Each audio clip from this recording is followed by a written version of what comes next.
Today we'll talk about how can you enable Vibrate notifications on your Slack app. We're going to figure out the solution on know how you can do that on your app. So you just follow this ways, then it's going to work with you. All you have to do, so just go here above your photo profile, click on it here.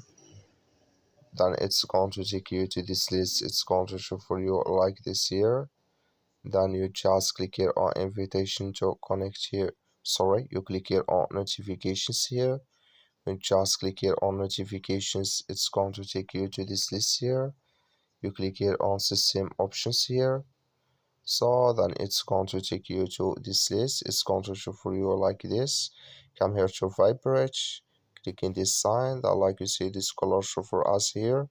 That's mean Vibrate notifications enable with us now. That's all you have to do. That's all. Thank you for watching.